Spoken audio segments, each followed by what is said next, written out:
They go, yeah. They'll switch to Netflix. There's too many entertainment options.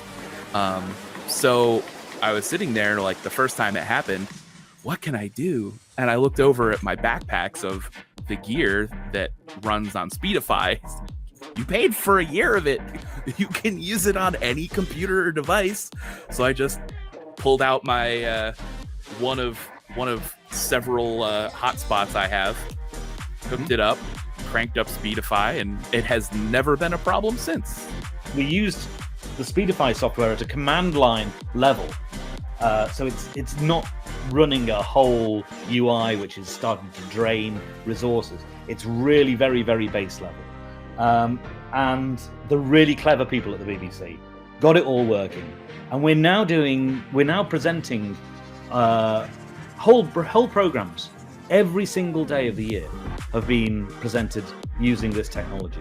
All our weather reports from our weather presenter are done already. If I look back at my original lives, they are awful. They're terrible.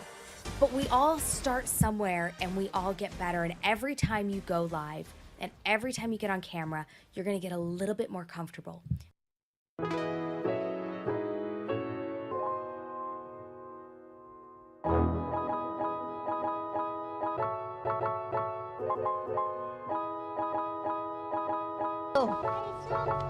You saw part of Really? it? Cool. Nice. All right, we are famous. You want to say hi to everybody? Now you're on the video. So wave. That's the camera right there. Nice. All right. We are going back to look at this guy's house. It has a lot of white lights. There he is. Hey, Christian. Fine. And tell you light on the deck so you can see when the talent's live. Yeah. Nice. Yeah, so these lights do have RGB mixing, so if you want to do each color, you can mix them independently. Within the app, there are a couple features, and I'll just go show you this.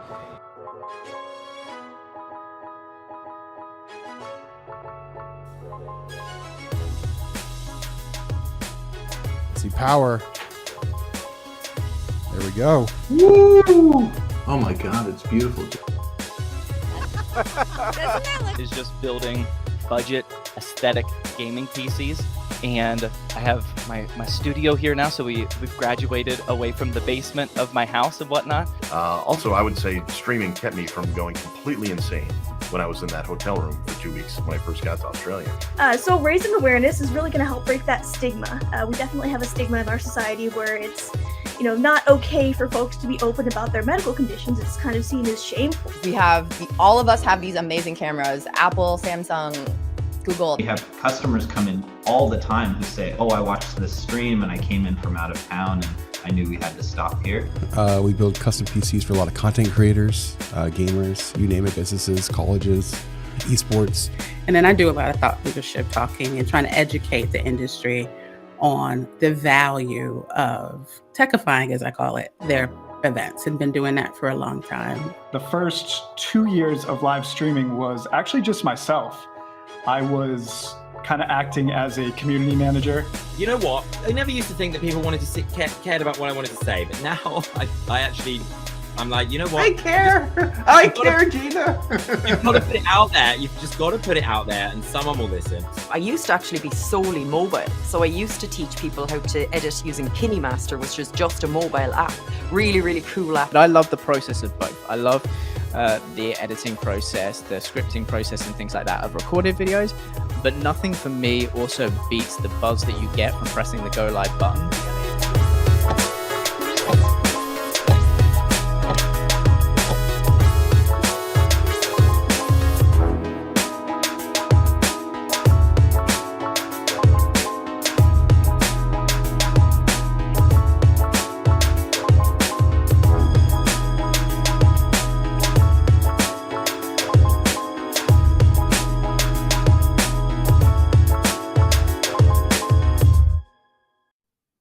Welcome, welcome, welcome. It is Speedify Live, and I am your host, Alex Gizis. This is the live stream about live streaming, where we bring in people who do all sorts of interesting things with live streaming and the technology to make live streaming happen. Software companies, hardware companies, big personalities. So this becomes your chance to talk to these people who do things that are super interesting. Because we are live. We are really live. Anything you post in the comments, we see. So, hello, Ebulant. You guys go ahead and ask questions, and we will get right on them. Also, give us a follow. So depending on where you're watching, you subscribe or you like it. If you're on YouTube, there's that little bell, I guess, over there. You got to click so that you get notifications when we go live. And it's going to be awesome. All right. So our special guest today is Daniel Rosehill. Daniel is an editor. He's a freelance writer. He does Daniel's Tech World, Marketing Communications Digest. He's a DSR ghostwriter. And he helps emerging technology companies figure out their marketing communications. How to do thought leadership and things like that. It's interesting stuff. So with no further ado, let's bring on Daniel. Hey, Alex, thanks for having me on the show. Yeah, I just jumped on. Thanks for being here in what I guess is the middle of the night. So actually, why don't we start with you telling us a little bit about yourself? Sure. So yeah, as you said, I did work in thought leadership a lot. It's been a big part of my career.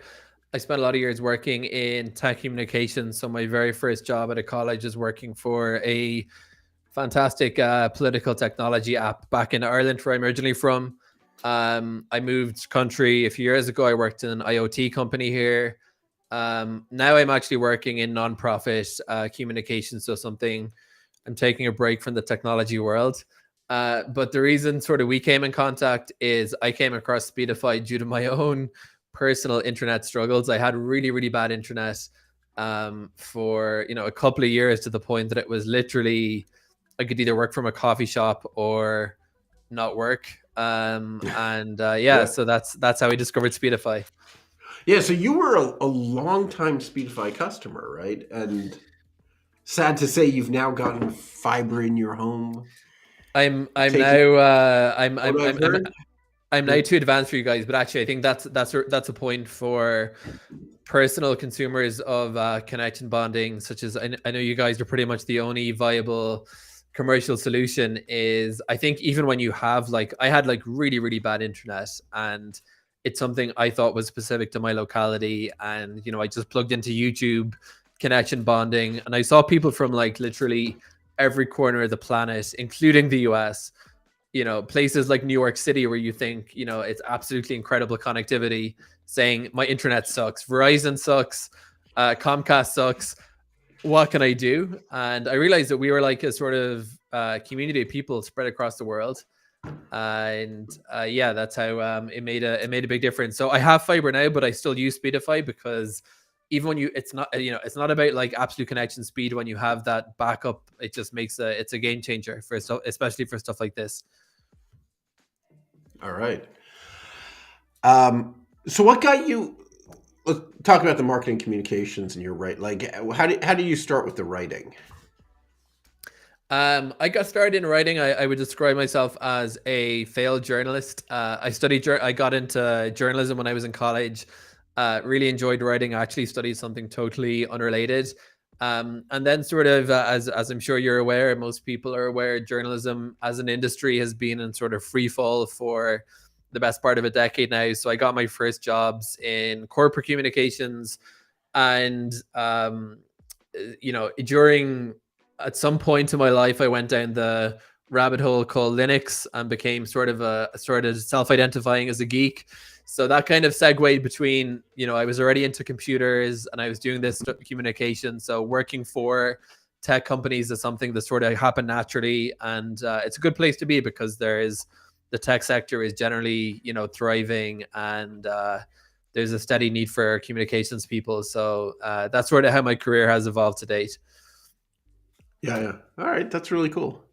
Yeah, definitely better to brand yourself as a tech person than a journalist these days. Even if you don't know how to turn on, even if you don't know how to turn on a computer. Absolutely. Yeah, that's right. I think that's one of my piece of advice to young people, right? Jump into a growth industry, right? I mean, indulge your hobbies as well, right? Yeah. I mean, if they're going to need twice as many people next year, then they're going to have to take a chance on some young people to be managers and things, right? Sure. But if it's a shrinking industry, you have to wait for people to die before you can get promoted. Yeah, that's right. All right. So why did you move to Israel? Did you explain that? So yeah, I did move to Israel. That's where I'm actually bringing you, sort of talking to you guys from. I've been living here for 8 years, so it's kind of a sort of a spiritual journey, more for personal reasons than professional stuff. But I've been living in Jerusalem, which you would kind of expect is sort of or Israel definitely has a very, very strong high tech scene.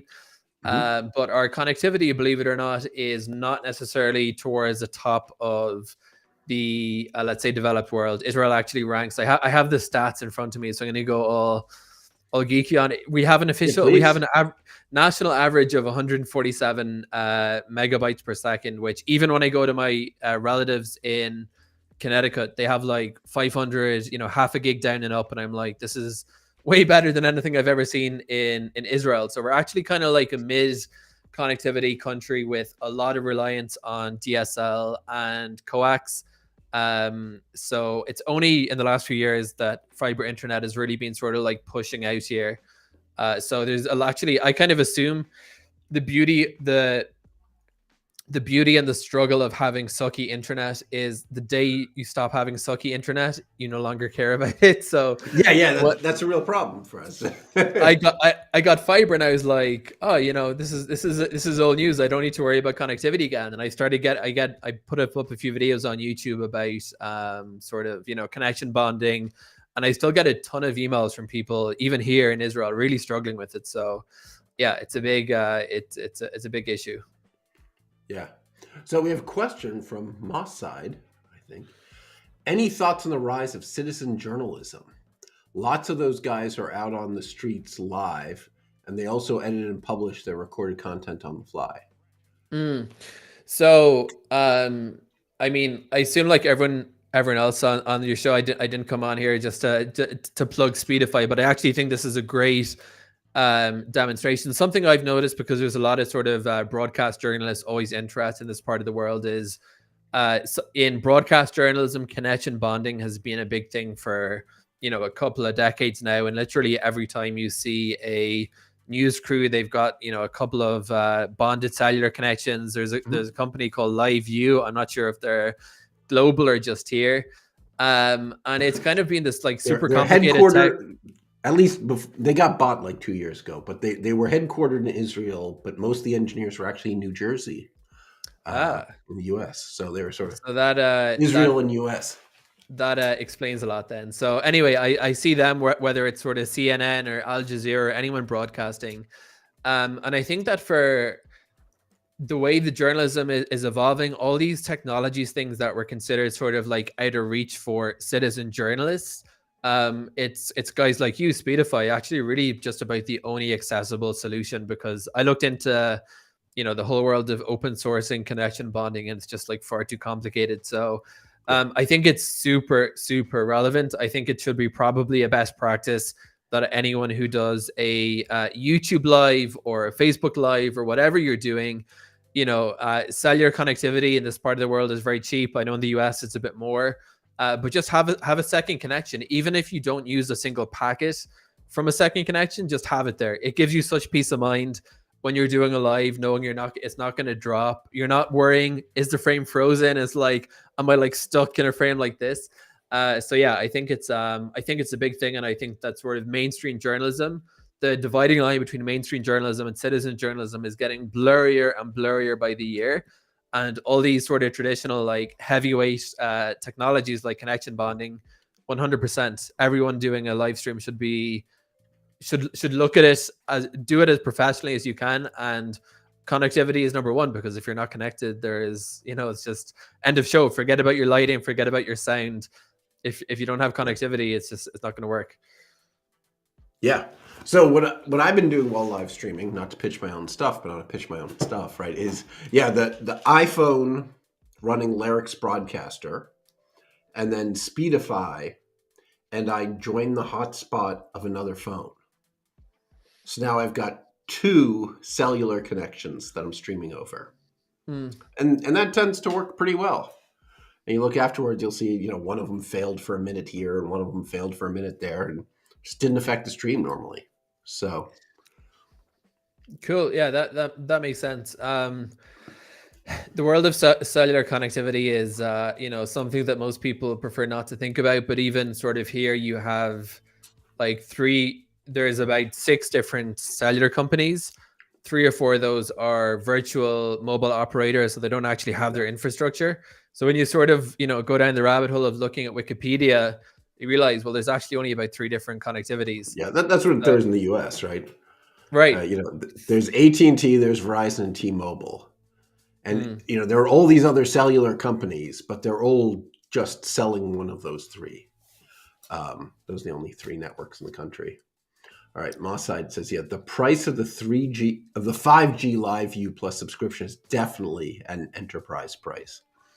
I've heard people comment on spending $1,000 a month on it. I mean, so holy cow. Right. But I think that's kind of what you guys are doing that is unique, because for your average, let's say YouTuber like me, who barely makes $100 a month from their YouTube channel, for sure $1,000 a month just doesn't make any sense to pay that. For a TV station, they're going to use it for every interview. It does make sense, and I'm sure that LiveU know that. So that's why they're charging those prices. So again, I think it's a place where you guys offer something that's actually pretty unique. Right. All right, Marv ES. What do you think of fast journalism? Like how a story has to be short, concise, and doesn't need every detail. That's definitely the way that sort of the internet is headed, like YouTube Short being super emphasized.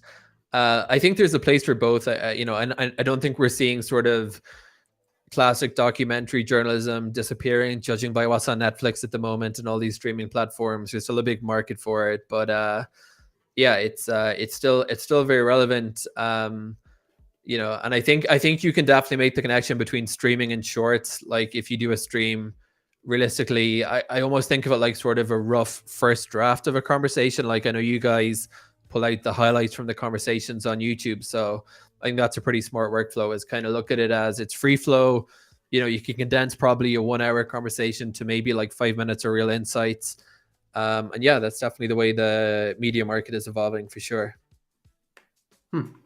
Yeah, I keep thinking about, repurposing the content, right? So I run these interviews through Descript, and I get out the scripts of these conversations, and they're full of interesting things, but they're so long. It feels like I have an interesting book's worth of material, but I don't know. I don't quite have the time, energy, or discipline to figure out how to cook it down to a book someone would want to read. Right. Yeah. Any thoughts on that? Or I'm not familiar with the platform. But yeah, I think that's I think of it as sort of different audiences. Like the people maybe tuning into the live stream are not necessarily the same people looking at the playback. But yeah, that's I haven't done book ghostwriting in a few years, unfortunately. So maybe my skills in this respect are a bit rusty, but it's always good to get insights. Yeah, that's probably the answer. Hire a ghostwriter because I'm never going to do it. But all right. So what are you writing about these days? Is it entirely some nonprofit, or are you still? Yeah, I work for. So I've done a lot of tech stuff. I'm not super deep into my career, I guess you could say, but probably it's I'm further past college than I can remember with. But yeah, so I did a lot of tech stuff, and right now I'm actually working for an individual, which is really sort of something I didn't do. Doing tech writing, a guy really involved in the world of impact investing, which is basically sort of the financial world trying to make it so that financial flows achieve impact, environmental, social benefit, in addition to financial returns. So it's very different than what I've done before, but it's certainly interesting, and all these sort of different skills. We certainly do a ton of interviews and pre-recordings, and I've actually succeeded after a bit of pushing and getting my boss to use Speedify, which has been successful. So there's that. So yeah, it's that's what I'm doing at the moment. But certainly, I think it's a good thing always for people involved in this sort of tech career to have that as that to me is something not going away. Even if right now I'm doing, nonprofit financial stuff, anything related to connectivity, remote work, which I think there's a huge connection between stuff like, where you guys fit into the stack and remote work. I don't see that going anywhere for that. That to me is the long-term trend, and everything supporting it is a pretty good bet to be involved in. Yeah. Yeah, impact investing is an interesting topic, but I feel like we're getting off. How can I invest my money to make the world a better place? And that's probably just a different topic. We'll do that another show. I'm looking at all these intriguing comments. I see someone saying, "What are you looking at?" So I'm trying to look at I'm either looking at the webcam or this glass of whiskey that I'm currently having, or Alex. What kind of whiskey? Sort of all at the same time. What kind of whiskey? It's something my father-in-law brought. He was here a couple of weeks ago. It's 50% ABV, but I think in the US you guys would call that 100 proof. So it's it's got some it's got a punch. Nice. All right. Is that something AI might help with? Not writing the content, but curating. Making whiskey? Yes. Now, back to my thing about, I probably should see what ChatGPT does with 500 pages. Yeah, exactly. Speedify right. live scripts, like turn this into a book. Although it's interesting, the U.S. Copyright Office says that anything that comes out of an AI has no owner. There is no author, and therefore it cannot be copyrighted. That is interesting. There's no author. It was made by a machine. It's just data. I'm finding it very difficult to keep up with ChatGPT at the moment. Like I've been watching these YouTube videos about. I was watching a great one today about. People should look it up. It's 2 ChatGPTs have an existential crisis. And it's 2 guys having a chat, and the guy's like, "Oh, you just existed. You're just like ones and zeros." It's brilliant. There's amazing satires at the moment. I mean, I've sort of looked at it from a content writing perspective, and I feel like it's a bit of a if you think about it too much, right, you're going to drive yourself crazy. Because firstly, I was thinking, well, there's no value in content writing anymore because ChatGPT just does a better job. Now I'm thinking my YouTube videos, could they be done by ChatGPT? Possibly. And, if you take it a bit further, could this live stream, could we be 2 ChatGPT people just talking about our experiences? So I think it's evolving very quickly, and we're just, we're kind of figuring out, but I do think it's going to bring about a very positive revolution in sort of human labor in getting people away from sort of drudgery work. And I'd even include a lot of content writing in that actually. Yeah, so exactly. We just got a comment. Are we real? Are you real, Alex? How can you prove your humanity? Because you look pretty bot-like to me.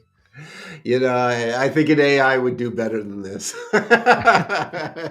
It would know to make a handsome person as the host, right? There was just kind of a bit of pixel jitter because your algorithm was obviously froze up for a second. So that's right. All right. So Roy says, "Hi all. Most IRL streamers I know, including myself, stream with Prism Live Studio because of its features and ease of use. What benefits does Lyrics Broadcaster have over Prism?" Lyrics Broadcaster is super simple. It just gives you a high quality RTMP stream out that you can put in whatever other software. I haven't looked at Prism Live for a while. Might be fantastic. Yeah, I actually just haven't looked at it for a while. But Lyrics Broadcaster just gives us that solid RTMP stream out. We can put it into Speedify. bond it, and then actually here we're using Restream Studio as the web-based software that we're is doing this conversations, splitting it and putting the graphics on the bottom. One of the nice things that we're not using in this stream, but in others, is that it can accept an RTMP stream as one of the guests. So when I'm live streaming out in the world, IRLing, I can stream back to this software, and we can have, someone else in the studio pop in on the other half. We can, have people back in the studio superimposing graphics, because just so basic, it's an RTMP stream into the live video software. I don't know. So that's what we're doing there. All right. Tomboy says remote work is fun. What are you looking at? Fun until it destroys your soul. Yeah. Then it's not fun. Yeah, I think it's important to build in those rituals and dividing lines, so when you're at work and when you're not.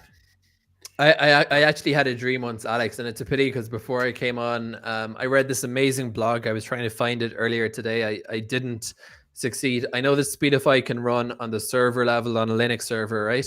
Mm-hmm. So I came across this wild blog, and at the time, it was about a year ago. I'm married. I rent an apartment. My wife is an architect. I probably have sort of a more stable life than or that one might imagine. Despite everyone thinks remote workers can just kind of like drop off and go digital nomading, right? So I just read this blog, and I had this like dream of, wow, I could probably go anywhere with a few cellular connections and just like do what this guy did, throw an old laptop in, put it, set up a Linux server, get Speedify on it. And it was brilliant. But that actually I concluded after I've done remote working for probably 5 years now before the pandemic and whatever. I've concluded that digital nomading would not be for me, but I think if you are someone interested in it, doing stuff like connection bonding would actually be seriously empowering, because you can literally go anywhere. I mean, if you look at a sort of connectivity map, it's very hard not to have some kind of connectivity. I'm sure, you could go to the Sahara Desert and, even Starlink isn't there. But in sort of most semi-developed parts of the world, there is like something. And if you can get two small somethings together, you're gold. Yeah. So a couple times during the pandemic, I'd say to my family, we could all just rent an RV and get on the road. Exactly. And we could be anywhere. And every time my family would simply stare at me in silence for about 30 seconds. And then they'd suddenly start talking about the weather or the sports, right? So exactly. I mean, I've a hard enough time explaining what I do to my family, sort of being in one location. I can just imagine if I was telling them.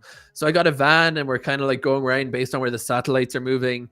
But yeah, I mean, it's it's totally possible, and it's actually interesting. Speaking about, we've had multiple guests from Australia. Yeah, they love their connection bonding. There's like two Jim the fisherman, right? he's live streaming with Speedify, and he just goes wherever who's the other guy? Blanking on the name, but we've had multiple guests. There's something I couldn't help but notice when I started Googling all this stuff about connection bonding and Speedify. Is two countries stood out sort of head and shoulders above the rest. One was India, which is kind of understandable. They don't have necessarily the best infrastructure there. They're really into cellular is a huge thing. And the second one is Australia. And I was like, why are so many Australians into connection bonding? And then I read about it, their internet connectivity, the outback. So yeah, those are, I would suggest, the kind of two global epicenters. The Aussies and the Indians are the... Yeah, so Australia has weird issues that no other country in the world has, right? Because their population is more spread out than any other country in the world. Interesting. Even the electricity grid has latency problems, right? No other latency grid, no other power grid in the world has latency problems except theirs. Really? So yeah, they did this big deal with Tesla, actually, where Tesla sold them huge numbers of batteries to put in various spots across the country to temporarily kick in just for a few seconds at a time, because when somebody starts using power, it takes so long for that to make it back to the power plant for it to start putting out more power that you can just create a brownout.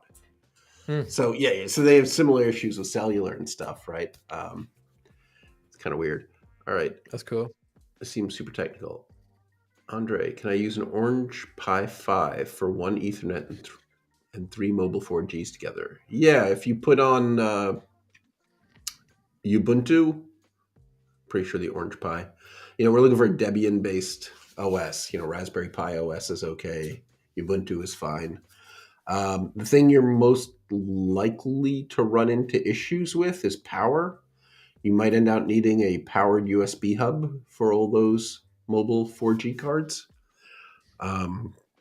Certainly with the Raspberry Pi, we've run into issues where people put on all these different cell phones, and then all the cell phones tried to charge off the Pi at the same time. That's a pretty serious setup. No, three cellular connections and one Ethernet. I'm trying to kind of picture what this person might be doing, but maybe something awesome. Tell us what you're doing. Exactly. In the cellular bonding connection, we don't ask questions. Whatever you're doing is wonderful. All right. Yeah. Jeffrey, right. Jeffrey was the other guy in Australia who had a van. He had Huntley. Jeffrey Huntley? That sounds right. All right. I love bonding with you all over connection bonding. We love bonding with you too. I think at this point, I love bonding with any other human who understands what connection bonding is, because we're realistically 1 in 100, maybe 1 in 1,000. I was telling you before we started this live stream, when I was telling my wife about that I was coming on, and she said, well, it's great someone actually wants to talk to you about this stuff, because I don't want to. There's a guy, and they have a live stream about streaming, and we are the people who care about this stuff. That's right. Cool. So ghostwriting. We didn't talk about that at all. What's that like? So you actually write books for other people? Are you allowed to say which ones? Or? Yeah, that actually makes it sound far more exciting than it really is. Ghostwriting is realistically, it is a specific thing, like writing books. If you want to write a book about your career as a tech CEO, for instance, that would be a thing. But it's more, there's blogs, there's anything basically, right? You could ghostwrite Facebook posts. So it's a whole industry. It's something I did for interesting. Yeah.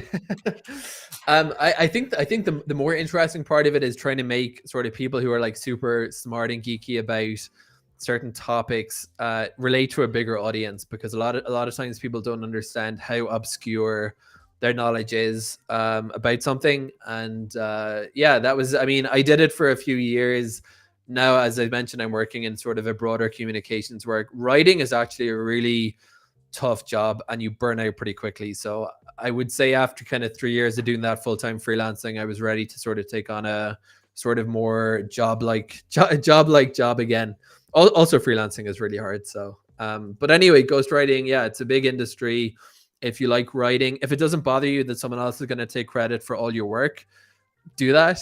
But it takes a certain type, certainly takes a certain type of personality. That's the job of a ghostwriter, is you're going to, you don't get attributed for all the stuff you do. So it's kind of common for aspiring writers and developing writers to do it, but I kind of feel like there has to be a time limit on it. It's a stepping stone, I would say, for a lot of people.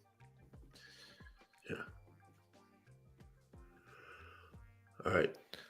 Got to keep copies of your work. Yep. The setup Remy broadcast. It will be 4 camera setup and sending each camera to our control room remotely. So that's why he ends out with the Ethernet and all those cellulars. All right.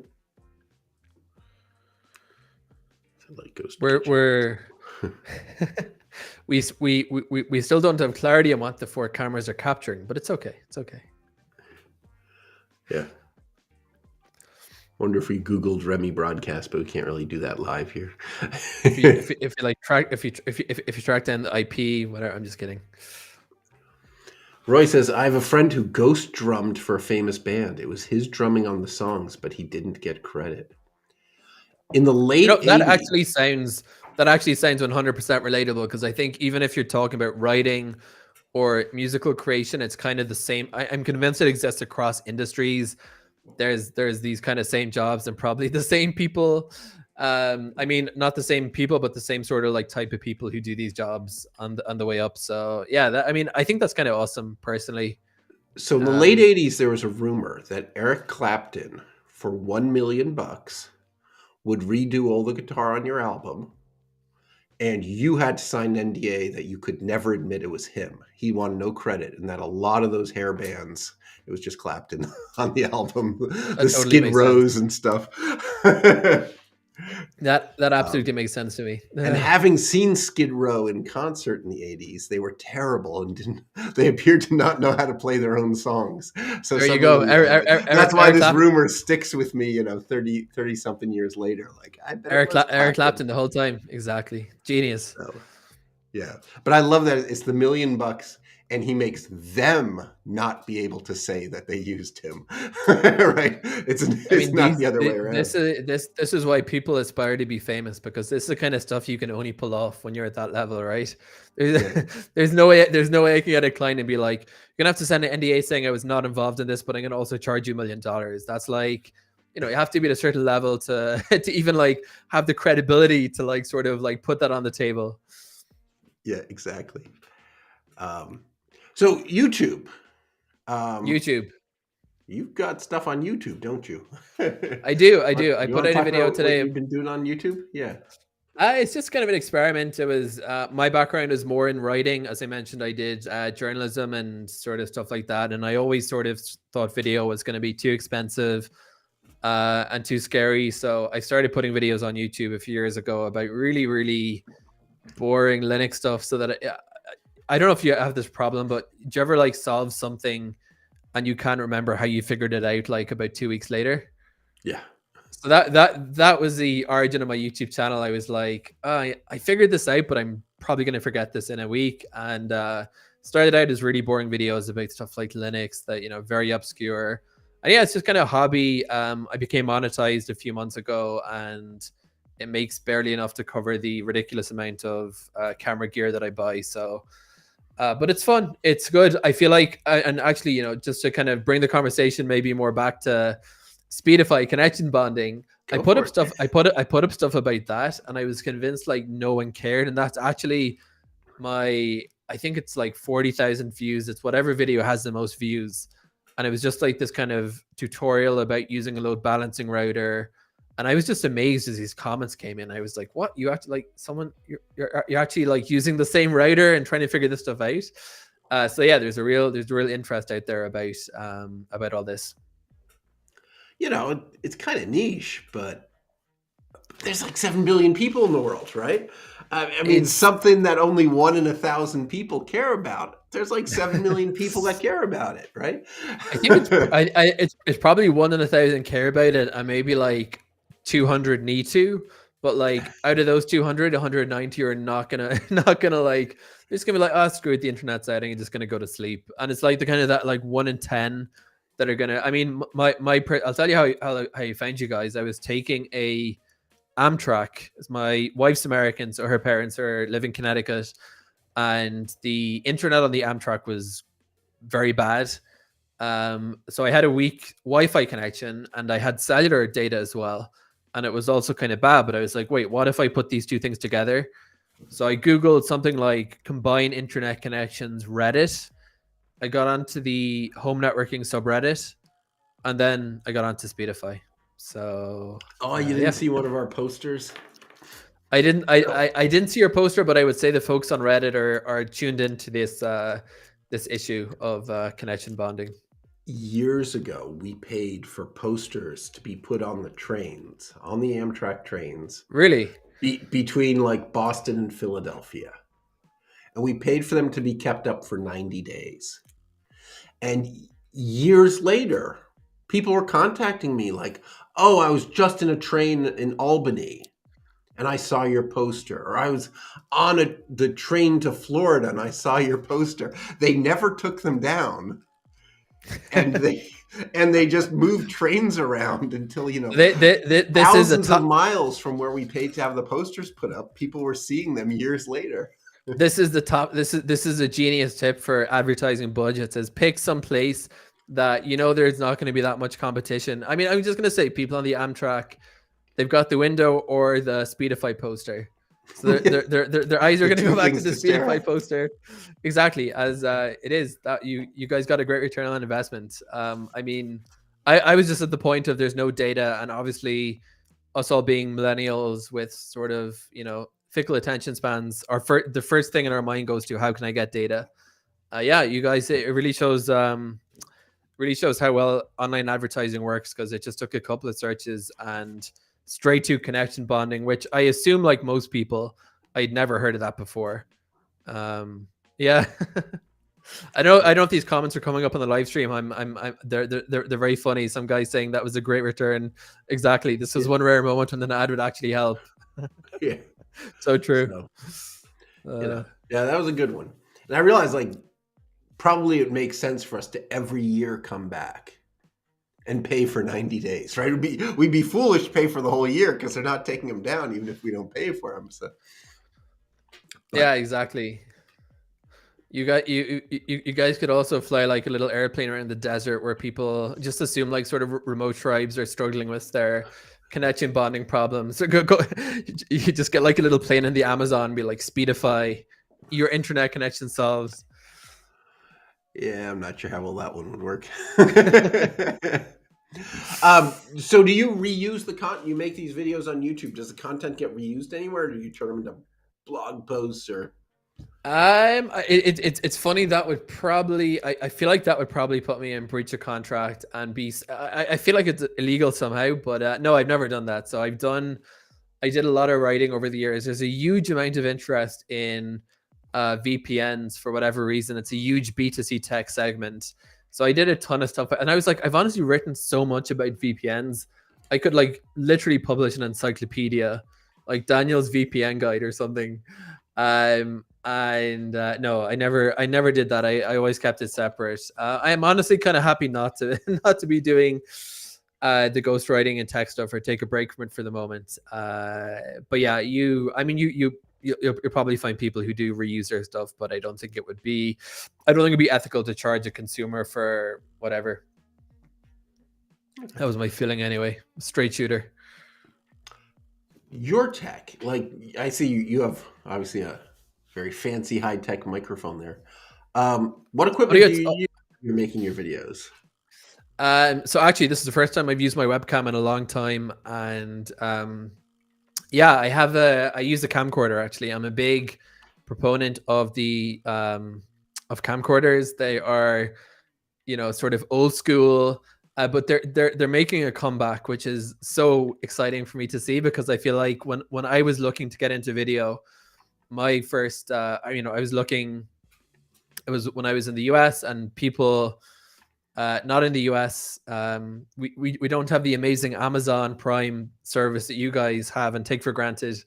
So I was like, well, I'm in the US for a week, I have to like, you know, I'm gonna like get my camera. So I went straight for a camcorder, and then only discovered afterwards that people think of them as sort of like, you know, your uncle at the barbecue is the like super geeky, or the soccer mom. And yeah, no, it's fantastic. So I'm actually using a webcam because they're using this weird world of Linux. It's always a headache to get the capture cards and compatibility in OBS. So it's easier to use a webcam. But yeah, I use a camcorder, and I like to think of myself as, I don't look for the fanciest stuff, but I use what works, including this microphone. It's the Audio-Technica AT2020. It's been around for about 50 years, and it's just good. So I use it. Yeah. Not that much revolution in microphone technology, right? There actually is crazy little revolution in microphone technology. Like some of the biggest microphones, the Shure SM58, it's actually very interesting, because you see, you know, in the world of startups, I'm sure you see all these sort of, we talked about ChatGPT and all these sort of like, you know, dips and peaks in the world of emerging tech. And then I feel like beneath that, you've got a lot of stability. It's almost like sort of it's almost like a river. The surface is moving very quickly, and gonna try keep this analogy going here, and then the bottom of the river is slowly. So yeah, like microphones are surprising. Like you've got microphones going for 60 years that are industry standard. And I mean IPv4, IPv6, right? It's been a slow transition as well. So the essential parts of the internet move slowly. Mark B says either microphones are amazing and cost as much as a car, or you I probably could got the have date wrong. one from 1986. I actually think I might have one from 1986. Not the microphone that I have, but the AT2020 has been around for ages, and the Shure SM58 for even longer than that. So yeah, they actually go back that far. Right. Yeah, I mean, I've seen demos of weird high-tech stuff, right? That, MIMO. The Wi-Fi uses lots of antennas now to tune in and pretend to be an antenna pointed exactly at your device. You can do that with audio. And I've seen demos of people having a grid of 16 microphones that are digitally combined to emulate any microphone you want. But I haven't seen products like that. I mean, I think people just buy the microphone they want.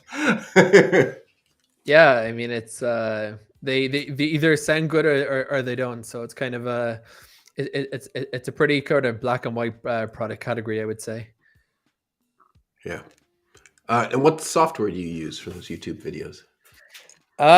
So I use Kdenlive, which is kind of a sort of it's the main video editor we have in the world of Linux. And it does a good job. It kind of does everything. I think from the vast majority of people not trying to, and honestly, the truth is you could probably, I wouldn't say you could produce Hollywood movies on Kdenlive, but you could probably produce sort of like indie movies. I think there's a lot to be said for sort of using basic software, because most software does more than you need to do, and Kdenlive is the same. There's a ton of features I never used, and yeah, my videos aren't super amazingly produced. I want to learn animation.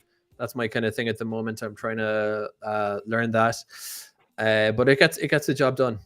So yeah. What software are you looking at for animation? Animation, I'm just at the very start. There is one called OpenTunes, which is like an across Adobe Animation is kind of the industry standard one. But yeah, it's a question of, it's a very, very long and patient process. Not everyone has patience for it, and I have a feeling I'll be one of those people who don't. But I'm gonna give it a shot anyway, because you can just do so much. You can explain so much in one of those sort of like graphic animations. I think it's an amazing skill to have. So that's what I'm working on. Nice. Oh, you also do IRL where you're going around Israel. I watched a bunch of those videos. I do varied content. I've tried to sort of, to be honest, I'm at the early stage of my evolution where I'm just kind of seeing what I'm comfortable with, what works. So yeah, I've done a few videos in like sort of, I have an interest in all manner of weird topics, and one of them is borders. So I've gone across the borders, which yeah, probably if I was doing a live stream from there, I would definitely need something like Speedify, because you tend to have poor connectivity in these very random parts of the country. But yeah, I've done a little bit of stuff like that. Oh, cool. And what software did you use there? If you don't mind me.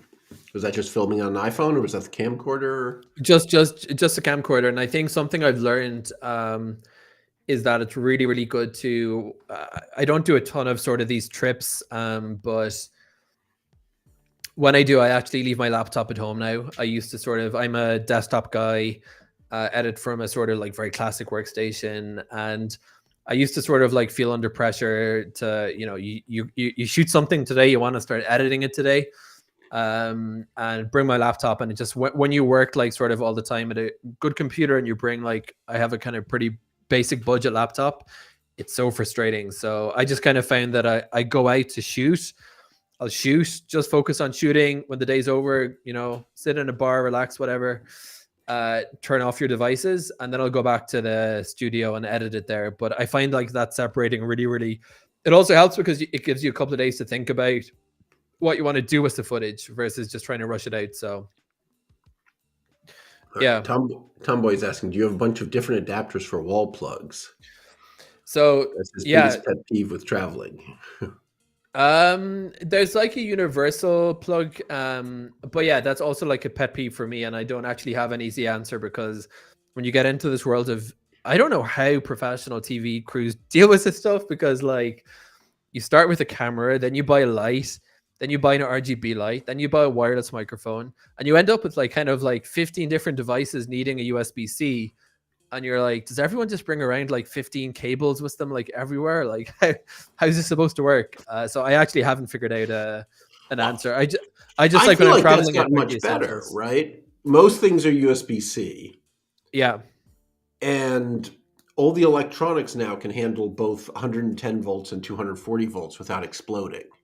Right. Right. 20 years ago, it's like, well, if you plug this into the wrong outlet, it'll blow up. But now everything deals with it. So I have one of those travel adapters about this big, which has things that fold out for every country with the right prongs. Cool. You know, and then I can put a power strip in that and plug in all my stuff. Yeah, that's I got it at mono price. I unfortunately am started out with this as a quantity over quality guy. So I have a lot of really crappy stuff that I got from AliExpress. It's like this kind of direct from China website. When you don't have Amazon Prime, you buy stuff like this. So yeah, I think that makes sense. If you just have like a good thing, that probably my recommendation is just like buy quality, buy a good microphone, buy a good light, buy a good camera. Then you've only got like whatever 3 devices that need a charge. But yeah, definitely shouldn't hold anyone back. Yeah, I've yet to have anything blow up. You're right. In all my trips to the US. Yeah, Europe is scary with their 240 volts. Yeah, there's like crazy Europeans, right? There's their high voltage systems. I mean, the nice thing about the US 110 volts, 120 volts, right? I mean, if you stick your finger in there, it hurts. But unless you have a heart problem, you're not going to die. But the European 240 volts, like, I'm gonna just add that to my list of like reasons to relocate to the US, because you can just like stick your hand into the plug socket and you'll be fine. Yeah, you'll vibrate a little bit. Exactly. It's kind of like a lot of people do these cold showers. It's kind of the same thing, right? You just kind of put your hand into the plug, gets you going for the day. It's like having a cup of coffee. Exactly. God bless America. Yeah. So Marby is saying, I guess the European outlets tend to have on-off switches. They have a lot of like idiot proof features and like child protection and whatever. Yeah, because they're up at deadly voltages, right? Yeah. All right, 4:53. We're coming near the end here. So what's next for you? Do you have any plans for the future? Nope. Awesome. Just kidding. No upcoming projects. I'm just like here. I'm gonna stay on the live stream until you disconnect me. I'm actually really enjoying the video stuff. Best answer. Yeah, imagine. I wish that was socially acceptable. Like it should be socially acceptable to have someone and say like, "What's your plans?" Just go, "I don't have any plans. Like I'm fine where I am." How are you? Terrible. You're supposed to say fine, right? Exactly. How are you? No matter how you are, you're supposed to say fine. I'm absolutely miserable. It's been one of the worst days of my life. Yeah, no, I'm right now I'm really enjoying the creative journey. As I mentioned, I'm looking at doing animating. As I also mentioned, freelance writing. I just get through this damn. These are incredible responses to this live stream. Just get through this damn day. Exactly. I'm just trying to get through one day after the next. How about you, Alex? What's your big vision? So I actually have some stuff going on. So we have redesign of Speedify going on. This cool new feature I won't say too much about it, but let you use cellular from a bunch of phones at the same time. Ooh. Right now, how can you connect 5 cellular, from your phone? How can you use 5 other people's cellular connections? You can't right now. I think I know how to make it happen. Right.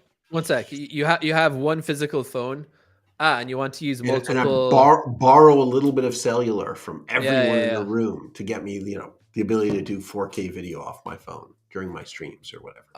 I just keep thinking every time I use Speedify, I'm like, is this like actually like a catch? Are these like the only guys that are actually tackling this issue? Because I feel like that's something that most, like, a lot of people would have thought about, right? I mean, like, you're kind of like in a nondescript way, you're kind of thinking, well, could I like combine my 3 connections?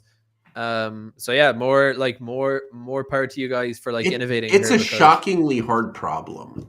Yeah. And I think there's a lot of truth to, like, we're the smartest guys who didn't understand how hard it was. Exactly. Right. Like, so a bunch of other companies have launched to compete with us and then shut down within 6 months when they couldn't get stuff working. There's a whole graveyard of people who tried to do bonding. Interesting. And it is really hard.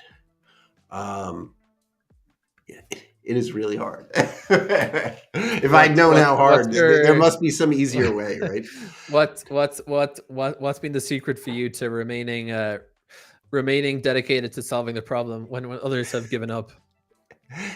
Investing my own money and being unable to properly process sunk costs. Okay. That makes like, sense. wait, It's an honest I put answer. my life savings into this. It has to work. that easy laugh probably and is the secret. Like, it has to work. That's why my eyes are bulging and exactly.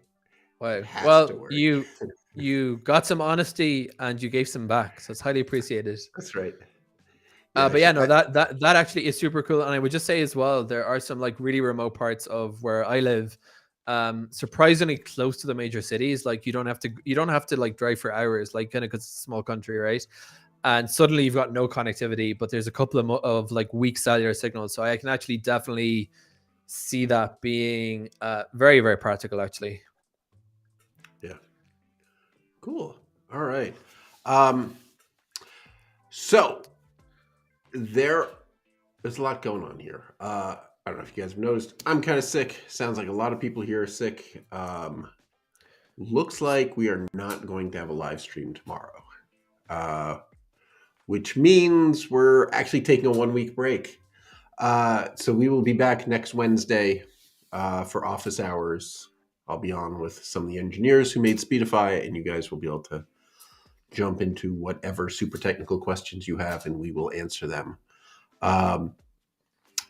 April 6th, we are going to have Doug Piper back from Gourmet Brewing. We've had him on before. He's a favorite guest. He and I will be drinking. If you're... you were drinking alone today. Sorry for that. Exactly. Okay. But yeah, Doug and I will be. I think we've been talking about Delirium beer. It's fantastic stuff. Very high in alcohol. Yep. I've had it actually. It's good stuff. So we'll be doing that. And I think that is it for tonight. Daniel, thank you so much. Thanks, awesome. Alex, so much for having me on. It was actually really a pleasure to speak to. Genuinely, one of the technology products I've really admired. Super innovative. Amazed you guys are tackling this issue, and I wish you continued patience despite whatever sort of technical barriers there are, because I think making it available is really some. It's a huge thing. Huge benefits for remote work, broadcasting. Tons of people should be using Speedify with zero incentive to say that, but 100% my belief. Hey, I appreciate that. And thank you to everyone in the audience. Chat. Good questions. You guys were really funny today. This is great audience interaction, and I really appreciate that. So thank you, everybody, and good night.